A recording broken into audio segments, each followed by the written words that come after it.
If I were to tell you that an over $20 billion publicly traded financial technology company operating around the world with a sterling reputation originated from the amino acids of the early 2000s internet bust, illegal online gambling, pornography, and possible money laundering, you may think that I am pitching you a screenplay for a fictional drama about corruption and fraud like the TV shows Billions or Succession, but I am not.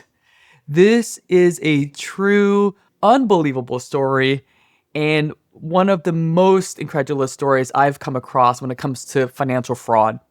Throughout my career as a CPA and educator, I have researched and delivered courses on many fraud cases, but I've never encountered a story quite like this. To put that into perspective, we have created courses on FTX and Sam Bankman-Fried or Scam Bankman-Fraud and Theranos and Elizabeth Holmes, which were wild and incredible stories in their own right, but with Wirecard. This story has more stranger than fiction characters, plot twists, and drama that can be imagined.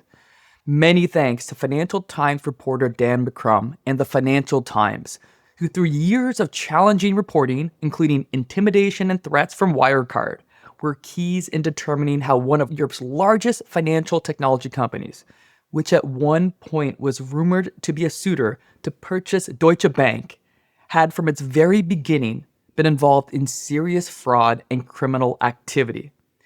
In delving deeply into Wirecard, you may think this story is so outrageous that it can be simply seen as entertainment, with no what we call in continuing education or just education learning objectives. However, you'd be wrong.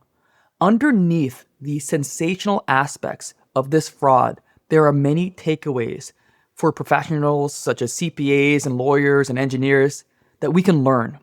The core of this understanding lies in our cognitive biases. When we are susceptible to disregarding our professional judgment, professional skepticism, and common sense in the right or I suppose wrong set of circumstances.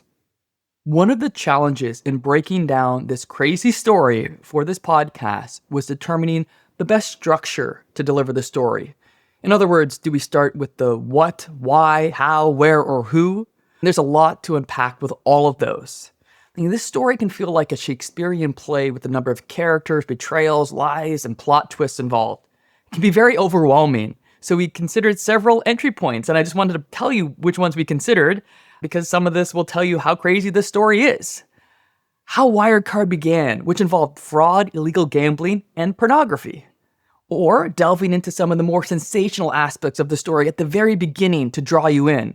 There are many to choose from, including Turkish former boxer enforcers, the Jason Bourne-ish globetrotting to where the action took place, including Bahrain, India, Singapore, Thailand, Germany, Canada, and the US, the former COO who is still on the run from Interpol and may have been a spy working for the Russian government, the methods of intimidation that Wirecard used to suppress or disinform any scrutiny of its company, including physical, psychological, and bribery. The fact that it was not BaFin, the German financial market regulator, the auditors, investors, the SEC, or the board of directors or other regulatory or governance bodies that brought Wirecard down. It was a group on the outside. The types of fraud involved, including round-tripping, money laundering, and fraudulent financial reporting, or how about the $1.9 billion of missing cash? And there's a whole lot more. So what we're going to do, we'll just start off our story with a bit of a roll call so you can get some of the characters in your mind. And then as we bring them into the story, we can pick them up and reintroduce them to you. But there's just so many characters. I think a roll call is a nice way to get us started. So let's go through the cast of key characters from the Wirecard story. Note that the story involved more characters than the ones here on our list, but these are the people that you should keep an eye out for throughout our course. First, Dan McCrum. Dan is a British journalist working for the Financial Times in New York and London since 2007. He got his education from Durham University in the UK in economics and politics, and had worked as an analyst for Citigroup for 4 years prior to joining the FT. McCrum's book, Money Men, A Hot Startup, A Billion-Dollar Fraud, A Fight for the Truth, is a key source of material for our story. As a result of his work on Wirecard, Bikram has been named Journalist of the Year by Press Gazette in the UK and been awarded the Gerald Loeb Award for breaking news in the US. Marcus Braun. Marcus Braun was born in Vienna, Austria, to parents who worked in education in 1969. He got his undergrad in computer science and his PhD in social and economic sciences from the different universities in Vienna. Prior to joining Wirecard as the CTO and CEO in 2002, he had worked in different accounting firms in Austria and Germany, including KPMG in Munich for 3 years.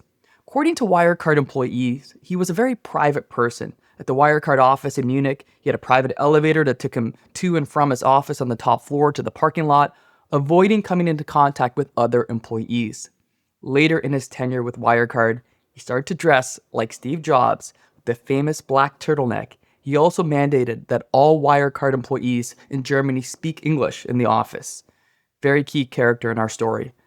Jan Marsalek. Where do I begin with Jan Marsalek? Like Marcus Braun, Marsalek was born in Vienna. He is 11 years younger than Braun, and the two of them formed a very tight working relationship over the rise of Wirecard. People close to them said they had a master protege or older younger brother type of relationship. He dropped out of high school and started an e-commerce software company when he was 19. He was seen as socially very smooth and confident, while also possessing very good technical knowledge, a very rare combination. There have been some very serious allegations that he was connected to the Russian government and has done work for the FSB, the Russian Federal Security Services, and GRU, Russian Military Intelligence. We also know that he lived an extravagant lifestyle. He rented a villa in Munich right across from the Russian consulate in 2016 for about 680,000 euros per year. Paul Murphy, former editor, now head of investigation of the Financial Times, and Dan McCrum's boss, while not prominently featured in this course, he was a key driver in the FT's, the Financial Times fight against Wirecard. Paul Bauer Schlittengirl. I might just stick with Paul Bauer. My German might be not so great. A serial entrepreneur, Paul Bauer was involved in different businesses before founding a company that focused on payment processing for online transactions. At least some of his payment processing was in the adult content industry.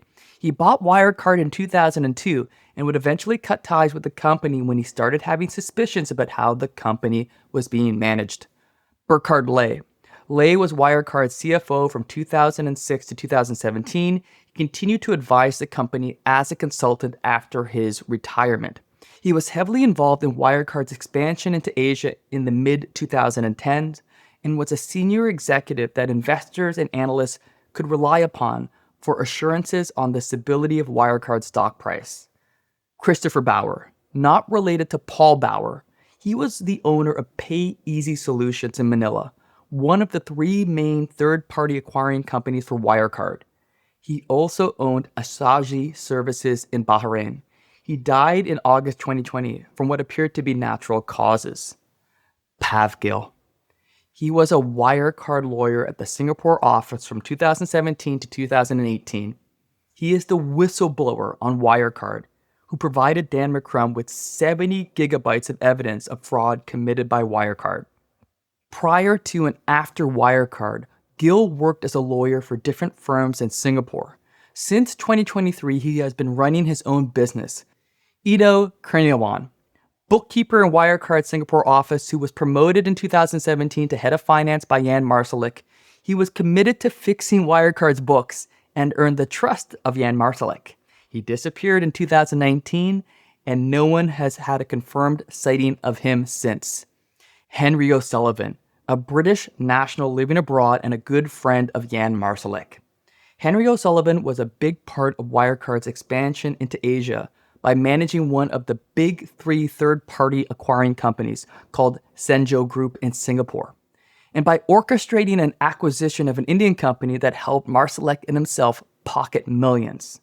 Simon Small, Irish Wirecard employee that Jan Marsalek legitimately spun into the owner-operator of a separate payment processing company called Sunsot in 2010. We believe this is when Marsalek developed the idea of the third-party acquiring companies. Simon would later contribute to the Financial Times in exposing the Wirecard fraud. Matthew Earl and Fraser Perring, British short sellers, 2 of the 3 authors of the Satara Report, arguably the first public accusation of fraudulent behavior by Wirecard.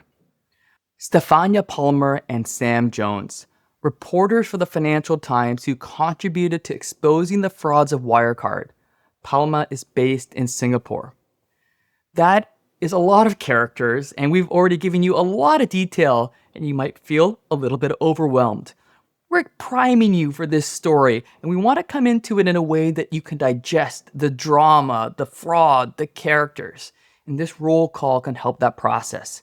We will be coming back to these individuals to explore their role with Wirecard as we begin our examination of the Wirecard story.